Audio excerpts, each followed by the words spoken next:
Some of them even believe that this world is over, that the world that you and I think of as the real world is just the unevolved state of matter, that regular humans are like the larvae, the maggots living on a piece of dung. The UK has experienced, apparently, an increase in so-called prepping. Can you discuss, or can you first of all define what prepping is? Yeah, I mean, I'm not a prepping expert. I'm a US media technology theorist. Prepping traditionally is when people believe there's going to be a big disaster of some kind, and they want enough supplies and whatever they might need to survive on their own indefinitely. And apparently, people are concerned about threats to, I suppose, their safety and to civilization itself. Do you think that these concerns are valid and justified? I think concerns about the existential concerns about the survival of our civilization, I think they're warranted at this point, between threats from climate change, social unrest, nuclear war, technological mishaps, genocide, plague. There's always reason to be concerned. I think society may be a bit more brittle and connected today than it was during past large moments. Society has usually survived, but there can be long, awful periods. I mean, if you were going to live through, the medieval plagues again, you'd probably want to have extra water in the house. Do you think there's something about 2025 where we should be more concerned than, say, 5, 10, 20 years ago? I don't know if I'm great for evaluating the actual risks to us. I think what I understand more are really the ways that the cultural and spiritual fascinations of certain populations tend to trickle down or out to others. So that if we, meaning most people in kind of digital civilization, are spending an increasing amount of our time interacting on tools and platforms that are designed by people who do think that the world is ending, that some of their sensibilities end up kind of leaking into the way that we think about the world.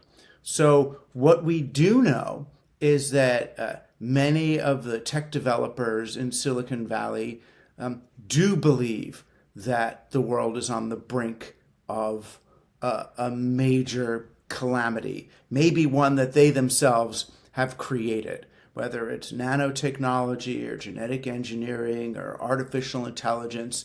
These men are convinced that their inventions can have positive or negative, but very calamitous impact on civilization.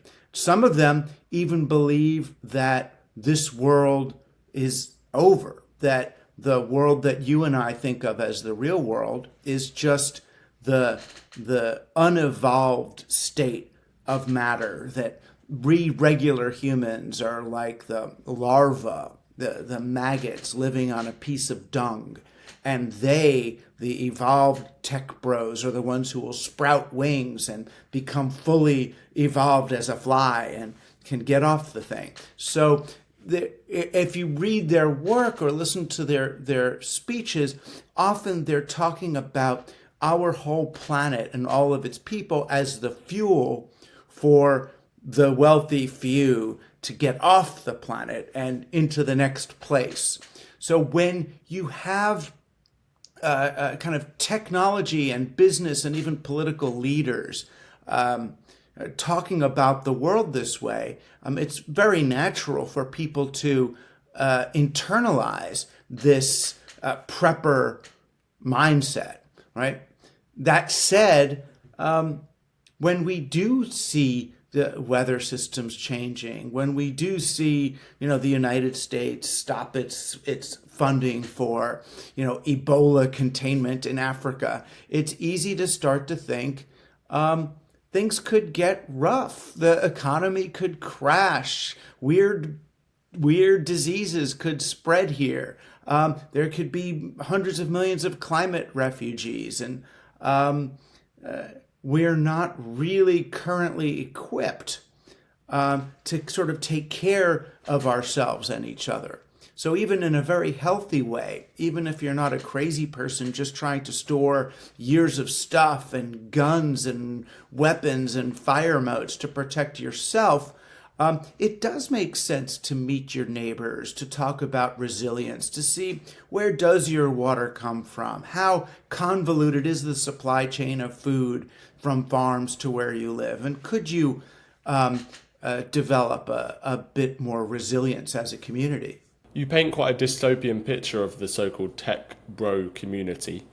And I think particularly talking about Elon Musk, where he has this aim to make humanity a multi-planetary species. It sounds like you're against the idea. Can you maybe expand on that? What are the potential problems of trying to colonize Mars and things like that? Oh, I don't know that I'm painting a picture of anybody. I'm just explaining the picture that they're painting of the world, right? So if they say AI has a greater than 50% chance of wiping out humanity, by reporting that, I'm not necessarily painting them in a certain light. I'm just saying what they think. I believe and hope that they're overestimating the impact of AI on humanity, and it's not going to become some strange conscious being that decides to wipe us out. That I think that in most cases, the tech bros are simply afraid that AI is going to treat them the way they've been treating us. And if it does, then yeah, that wouldn't look good. I mean, look at the way the social media has impacted teenage girls, right? If that's what's going to happen to them, they're not too happy about it.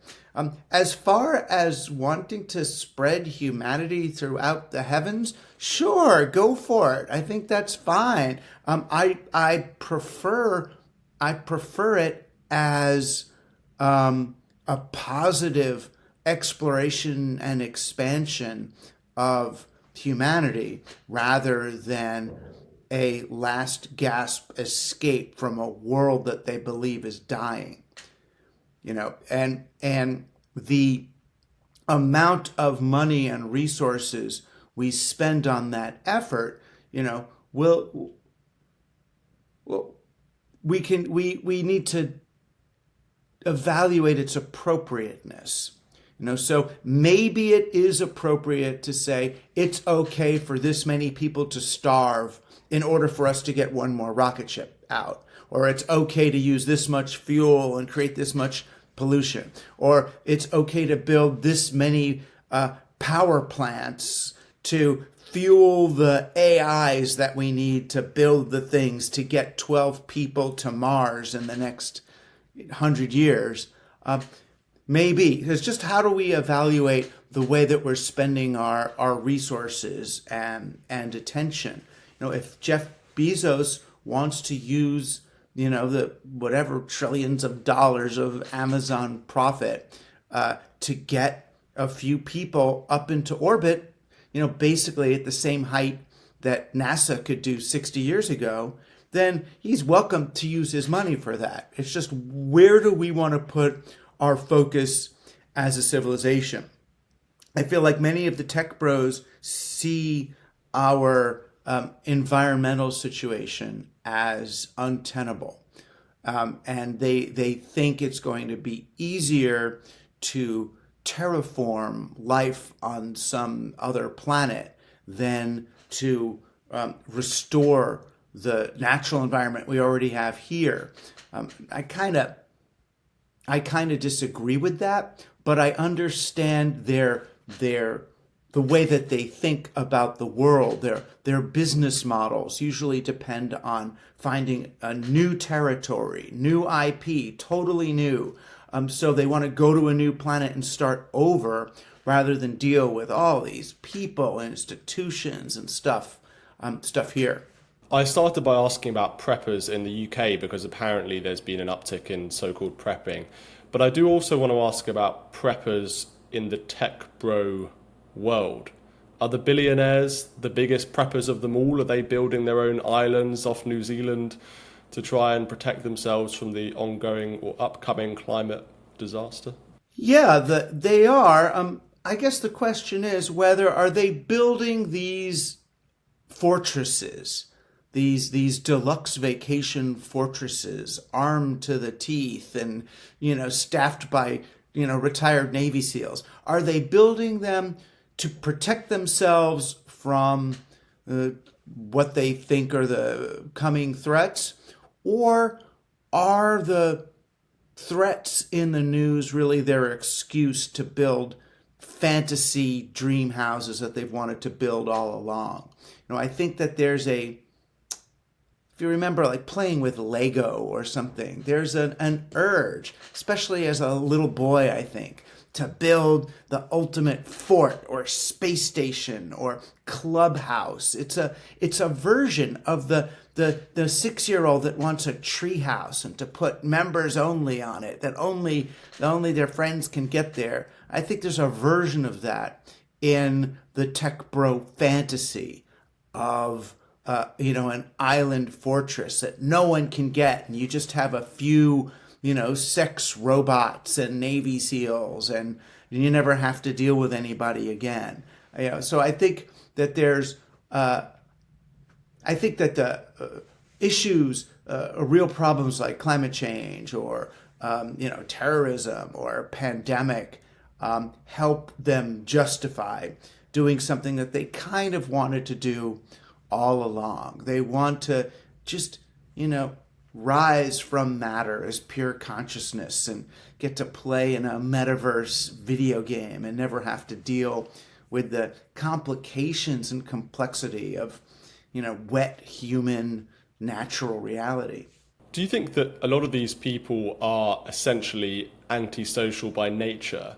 It was interesting to watch Mark Zuckerberg recently give an interview where he was talking about how people's demand for friends, I think he said there was something like people demand 12 or 15 friends, but they only have 3.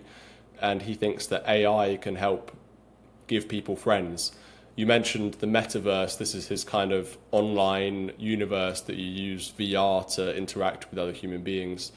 But also there's this Neuralink idea, this kind of transhumanism where technology is merging with human biology. And that also seems to be another weird kind of connection or removing the human connection and putting in some kind of technological or internet connection into human beings. So do you think that basically that this is all part of a kind of antisocial, almost autistic campaign from the tech bros? Yeah, I mean, I wrote about this in a book called Team Human, where I was arguing that being human is a team sport and that the hyper-individualism fostered by digital technologies is leading us to forget about that and to leave that behind.